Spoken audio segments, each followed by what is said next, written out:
Hello and welcome to Zero Signal. So I tried to record this on Thursday night. It's now Saturday, but um, my computer, like the cord, kind of fell out a bit when I was halfway through recording. So like the screen completely shut down.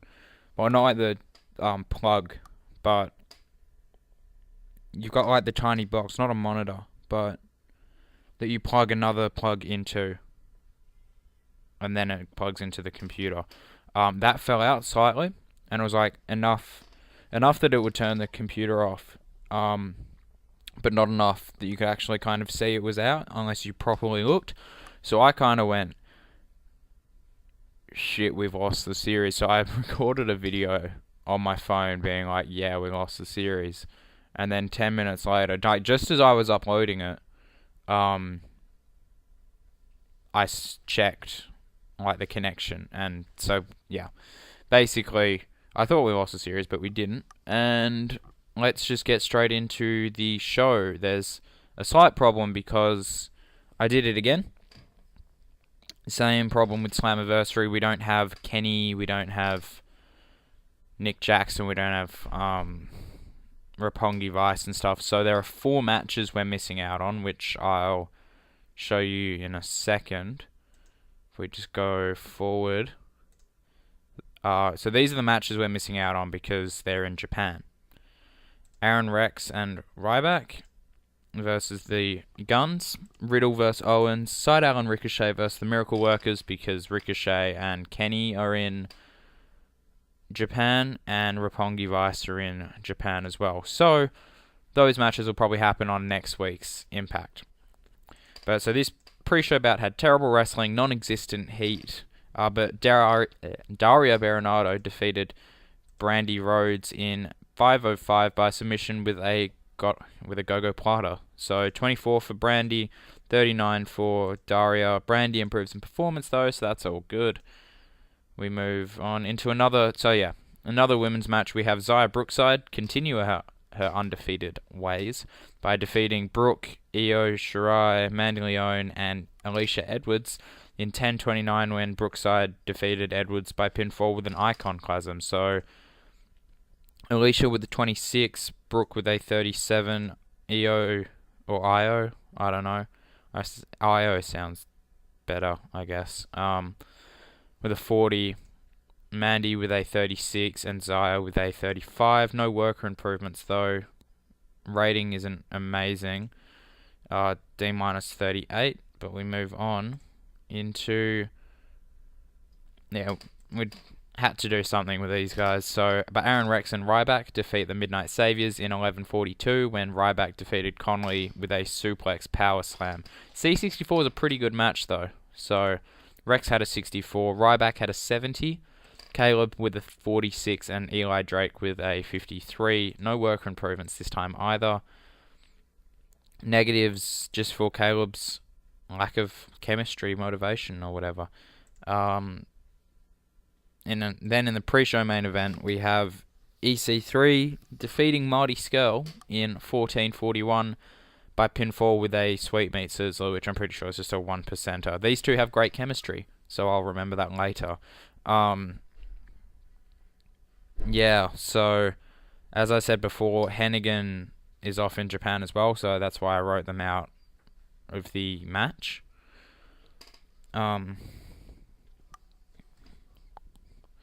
But Ethan has lost every big match he's been in, or he's drawn it.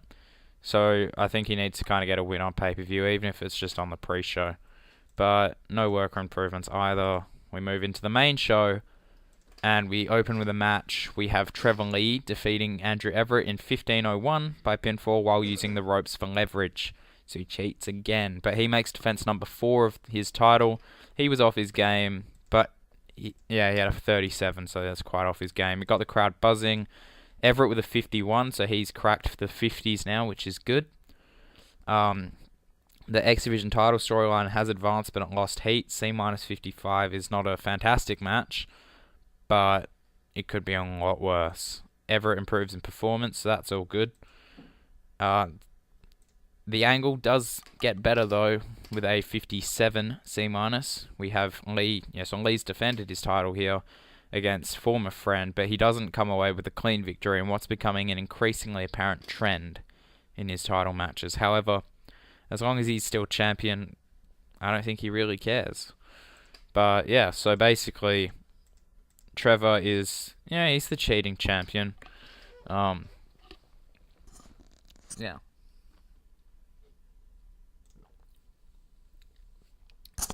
So, and then we just move into a match. Yeah, an unannounced match, because, every now and again on pay-per-view you have the unannounced match. But Shazza McKenzie defeats Rachel Morgan in 8:20 with an overdrive. Or with the overdrive. McKenzie with a 41. Morgan with a 26. No worker improvements. D-40. Somehow that's our best women's match so far. This was a pretty decent match, but good wrestling and a decent reaction from the crowd. James Storm and Bram, the DCC, defeated the Wolves in 15:07 when Bram defeated Eddie Edwards by pinfall with a Velvet Noise. During the match, we also had Davey Richards turn on Edwards again. Got the crowd hotter. Davey with a 72 leading the way. Edwards with a 65, Brown with a 61, Storm with a 67. The storylines advance and the Wolves storyline gains heat. So any worker improvements? No worker improvements. Odd face heel because it's like face and heel versus face and heel. But that rating's not great. But Davey has screwed Eddie here tonight again. And he laughs as Eddie just kind of tries to crawl away from him, but he's not done. He brings a chair into the ring and just starts to beat down on Eddie with it. And after a minute, he just kind of opens it up and sits over Eddie's like prone body, laughing. So yeah, he suckered him in over the last couple of weeks just to, give him another gut punch at the pay-per-view, which I think most of us probably saw coming. As much as you kind of would hope that they didn't hate each other, possibly. But yeah, so rating's not amazing, but it could be worse.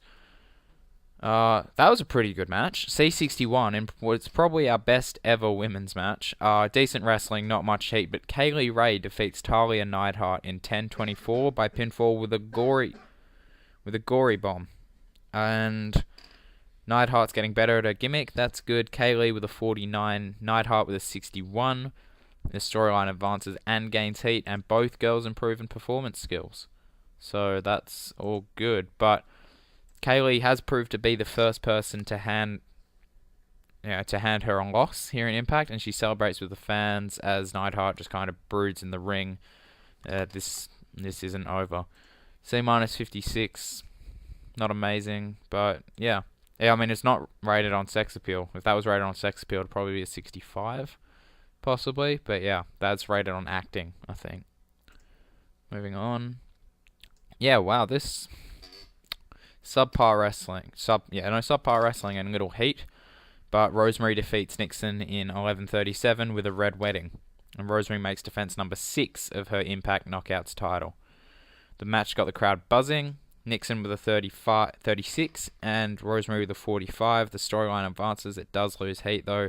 Nixon Newell improves in performance skills, and I've just checked, we are in front of 10,500 people in Texas. So we'll move on into a good rating, C63. But Rosemary has put her challenger away tonight, and she kind of just sits in the ring with her title laughing. She's proven her dominance again, and can anyone stop her? So yeah, the storyline advances, and it gains heat, so good-o.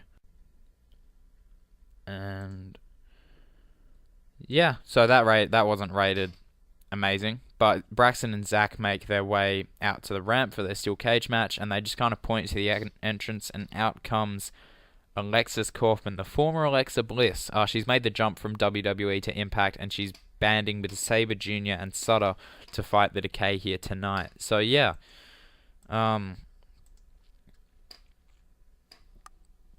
we've got Alexa Bliss, Alexis Kaufman, who could very well become just the face of the division, like the top knockouts face.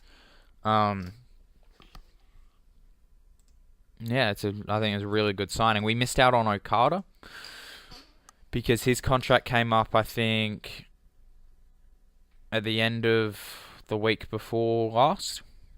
And I thought, let's get Okada, Let's get Okada and build around this freak of a human being. But he didn't sign for us because Impact was too small for him. And so I was kind of like, yeah, thanks. Yeah, so the storyline unfortunately loses heat, and her legitimate athlete gimmick got an initial rating of average, but she's getting better at it, which is good. Next segment, match was pretty good. But Ali and the Decay, or I'd just call them the Decay, they defeat Zack Sabre Jr., Braxton Sutter, and Alexis Kaufman in 1509 when Ali defeated Kaufman with a sit-out facebuster. Zack Sabre Jr. was head and shoulders above everyone else with a 65. Wow, that's jumped up, I think. But Haskins and Havoc took stunt bumps. Color commentary gave the match a boost. The match got the crowd buzzing, which is good. Ali had a 44. Havoc with a 50. Haskins with a 56. Kaufman with a 45. Sutter with a 52. And Sabre Jr. with a 65. The storyline has advanced and gained heat, but no worker improvements. That's becoming an annoying kind of habit. Not habit, but trend. No one's picking up improvements. Moving on to the Decay, they've all been successful tonight, and Ali has rained on Alexis's parade here. The three of them celebrate in the ring, as right now the group just looked to be an unstoppable force. So that was just to kind of get them a bit more popular, just a celebration angle. Moving on into, I thought that would be better. C plus 70. Decent reaction, not much heat. Mustache Mountain drew with sudden impact in 14:35 when the referee lost control and stopped the match. The storyline does gain heat though, so I'll take it. Got the crowd buzzing again. 52 for 7, 67 for Tyler Bate, so he's killing it. Ibushi with a 64, Andrews with a 57. Ibushi improves in technical, and Tyler Bate improves in performance, so that's good. Two of our definite future main eventers there. All of these four are future main eventers for us, I think. Especially because Tyler and Mark are so young. We can build around them for a long time. Moving on. Segment was even worse. But the match has spilled into chaos as both teams continue to brawl with each other. The referee's called for the bell and his decision is it's a draw, but neither team really cares. They continue to try and kill each other. Eventually they're separated by about half the locker room, but who's number one contender? We don't know. Find out on Friday. C minus 54, storyline advances, loses heat. But we moved. Yeah, that was a good match. Adam Cole defeats Jason Jordan in 2022 by pinfall with a handful of tights. B minus 72, Jordan with a 56, Cole with a 66, and the storyline advances. No worker improvements. Negatives for Jason Jordan has style quality as well, so yeah. Just Cole holding back, Jason holding back, and slight inconsistency. We move on. C plus 67. But Cole steals a win here tonight, and he bails out of the ring quickly as Jordan just kind of gains his bearing and he's furious. He starts screaming at Cole, who's just backing up the ramp with, the shit-eating grin he has. He's just like, yep, nah, did it. He's got one over on Jordan tonight, and it's now 1 apiece. So they've beaten each other once. Once each. Even though Cole's was, dirty. That was a good match, but Drew Galloway defeats Bad News Stu Bennett in 16:56 by pinfall with a future shock. So Galloway makes defense number 6 of his Grand Championship. And got the crowd buzzing, visibly tired. Stu Bennett was visibly tired. which is not great. I mean, it's a 17-minute sprint, so it's kind of getting to the point where you'd expect them to be getting tired, but his stamina just needs to be built up. He had a 64, Galloway with a 73. The storyline has advanced, worker improvements, Stu Bennett in performance. B81 though, it's not bad. Like, it's not bad at all. It's probably in our top 10. A couple negatives for two for Stu, and 3 for Galloway. But we move on into a B- 76, and Drew has proven his worth as grand champion again tonight with a victory against Stu Bennett in a fantastic match, and he wants everyone to know that he won. So he grabs a confetti cannon and fires it. His theme playing extremely loudly in the background as he just walks up the ramp, trash talking everyone he can see. So yeah, it's just a bit of an over the top exit, celebration. He's getting cocky. He's getting really cocky because he's like, no one can beat me. But can no one beat him? Can someone beat him? Who knows? That's not an awful rating. It's not a good rating. Well, no, it is a good rating. But it's it's kind of middle of the road for these guys. They can get B pluses. But we get a quick video hyping the world title match in our main event. And Aries returned about 4 months ago to Impact and has been chasing the world title ever since. Cody won the world title against all odds and joined the Bullet Club a month later, embarking on a run that makes him look pretty much unbeatable. However, this may be Cody's last match in the company, as New Japan have expressed interest in signing Cody down to an exclusive deal. Can Aries keep the title in Impact, or will Cody just leave with it? So that's, the storyline lost heat, which is not amazing. No worker improvements, negatives for just being short because it was a minute. It was just a quick hype video. But, oh wow, that sucked. Not sucked, but I was expecting a B.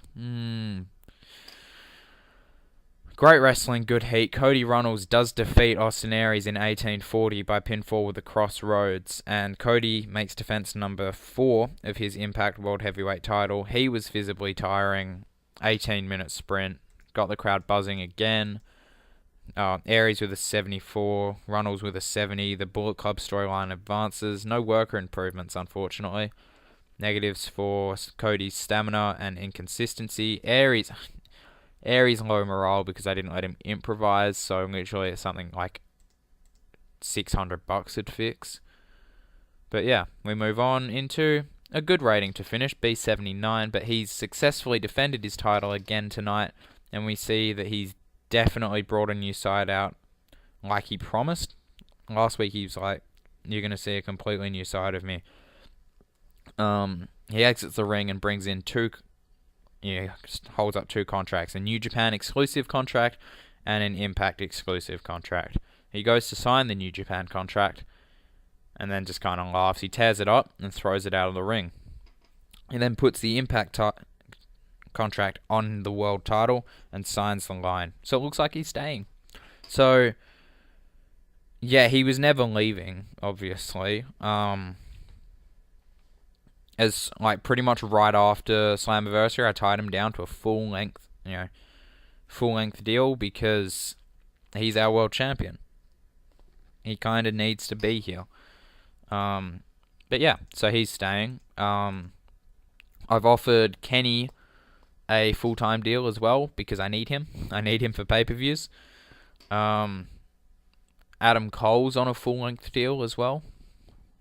And other guys that I've brought in from WWE or otherwise, so like Alexa Bliss, Austin Aries and stuff, they're all on full-length exclusive deals. Chris goes on a full-length exclusive deal, even though I don't use him that much. It's just because he had, I think, CMLL on the Friday. And so I don't use him that much.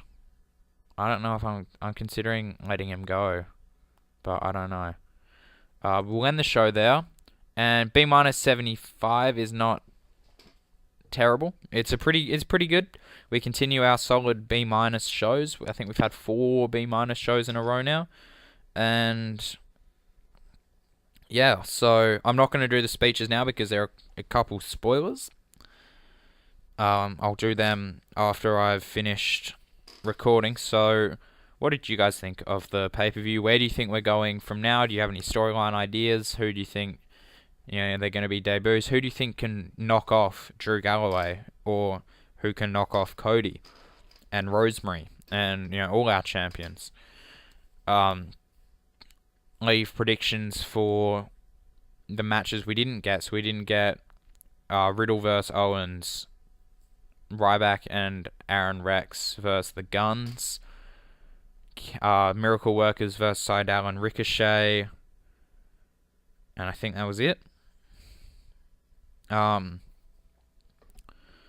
what did you think of the show in general? Favorite match, least favorite match, favorite storylines currently? You know the drill. And I'll see you guys for the fallout of Zero Signal.